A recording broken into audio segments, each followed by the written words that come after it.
بابا جی یہ رہنمائی فرمائیں کہ آپ صبح و شام آیت کریمہ میں لا الہ الا انت سبحانک انی کنت من الظالمین 40 مرتبہ پڑھنے کو دیتے ہیں، لیکن کیا صبح و شام 40 مرتبہ آیت کریمہ پڑھنے کے ساتھ اس کے علاوہ بھی آیت کریمہ بطور استغفار ہم اپنی مرضی سے کھلا پڑھ سکتے ہیں یا نہیں؟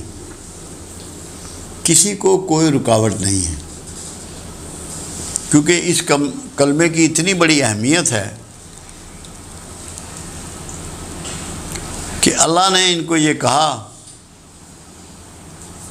یونس علیہ السلام نے جب وہ مچھلی کے پیٹ میں چلے گئے، انہوں نے مائنڈ کیا تھا ایک بات کو، اللہ نے ان کی امت کے لیے سزا تجویز کر دی تھی اور کہا تھا کہ ان کو سنا دو جا کے، ان کو بتا دو جا کے کہ میں ان پہ عذاب نازل کرنے لگا ہوں۔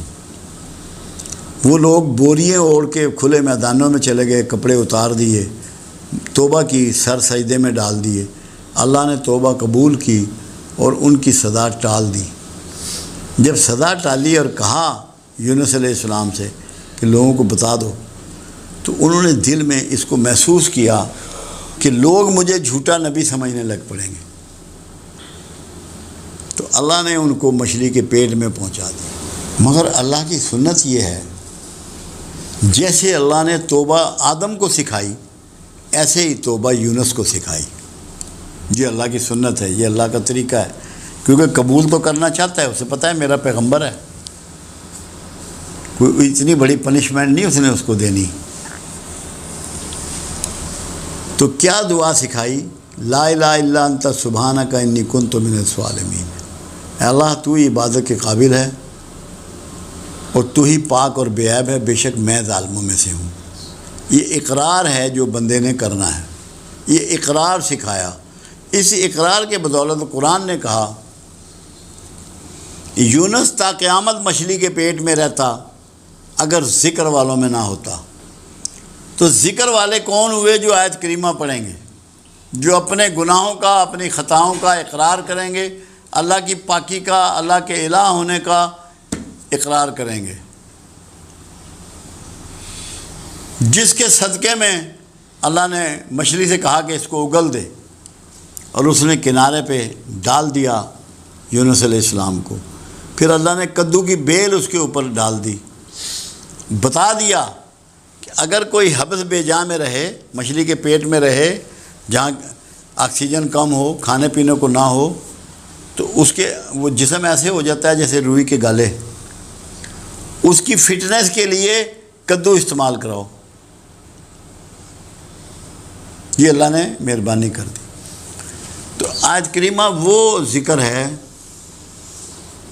جو بہت بڑی فضیلت کا باعث ہے، اور کوئی مصیبت، کوئی پریشانی رہتی نہیں اگر آپ اس کو اپنی زندگی میں داخل کر لیں، اس کو چھوڑیں نہیں، اس کو پکڑ لیں۔ میں ایک دفعہ لاہور میں تقریر کر رہا تھا اور میں نے کہا کہ آیت کریمہ آپ بے وضو پڑھ سکتے ہیں، یہ میں نے لفظ کہے۔ ایک صاحب تھے، کوئی پتہ نہیں کون سے مکتبہ فکر کے تھے، وہ ظفر صاحب کے پاس گئے، میں تو واپس آ گیا جیلم لیکچر دے کے۔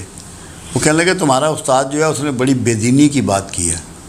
ہاں جی کیا کہا انہوں نے کہا کہ آیت کریمہ آپ بے وضو بھی پڑھ سکتے ہیں۔ میں نے کہا ان سے پوچھیں۔ انہوں نے مجھے فون کیا، مولوی صاحب نے مجھے انہوں نے ٹیلی فون کیا، کہنے جی یہ آپ نے کہا ہے۔ میں نے کہا محترم یہ تو بتاؤ یونس علیہ السلام مچھلی کے پیٹ میں وضو کرتے رہے تھے؟ یہ تو پڑھا ہی بے وضو کیا ہے۔ وہ وضو میں تھوڑی تھے یونس علیہ السلام مچھلی کے پیٹ میں۔ اس لیے یہ اس بیماری میں مبتلا نہیں ہونا کہ بڑا گرم ہے، بڑا جلالی ہے۔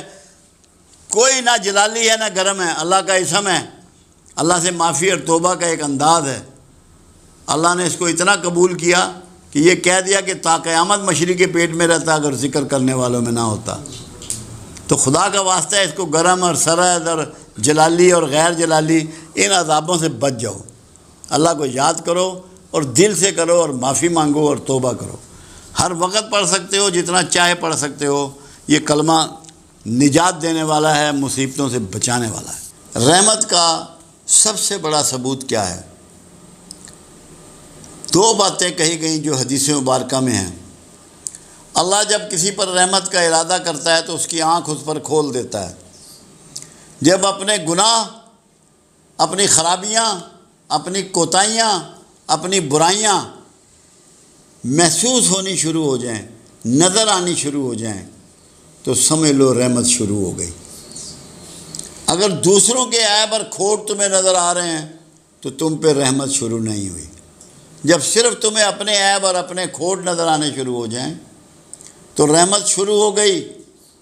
اللہ نے کرم کر دیا کہ تمہاری آنکھ تم پہ کھول دی، تم نے اپنا احتساب شروع کر دیا۔ یعنی کہ اس سیلف مانیٹرنگ جو ہے، خود احتسابی جو ہے، یہ رحمت کی بنیادی علامت ہے۔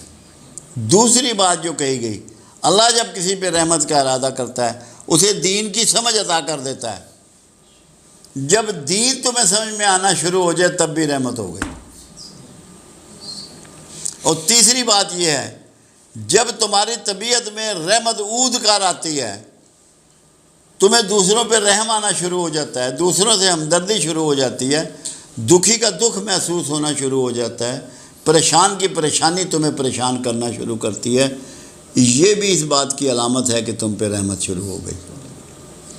جب تمہارا دل اللہ تللے، عیاشی اور فحش میں لگنا بند ہو جائے، تمہارے دھیان میں ادھر نہ جائے، تمہیں ٹی وی اچھا نہ لگے کہ کیا پروگرام دیکھنے، کیا ڈرامہ دیکھنا، چھوڑو پرے، گانے اچھے نہ لگیں، فوش محفلیں اچھی نہ لگیں، لاف زنی اچھی نہ لگے، جوا اچھا نہ لگے، شراب اچھی نہ لگے، بدکاری اچھی نہ لگے، یہ بھی علامت ہوتی ہے کہ تم پہ رحمت شروع ہو گئی۔ دوستوں میں تخصیص کر لو، برے سنگیوں کو چھوڑ دو، اچھے سنگیوں میں بیٹھنا شروع کر دو، اچھی محفل میں بیٹھنا شروع کر دو، اچھی کتابوں کا مطالعہ شروع کر دو، مسجد میں تمہارا دل لگنا شروع ہو جائے تو سمجھو رحمت شروع ہو گئی۔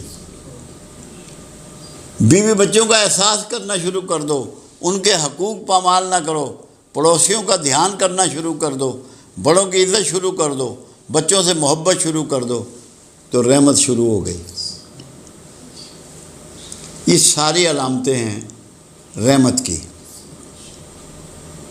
کہ تمہارا رویہ مہربان انسان کا ہو جائے، ہمدرد انسان کا ہو جائے، مخلص انسان کا ہو جائے، تو سمجھو تم پہ رحمت شروع ہو گئی۔ یہ ساری باتیں رحمت کی نشاندہی کر رہی ہیں۔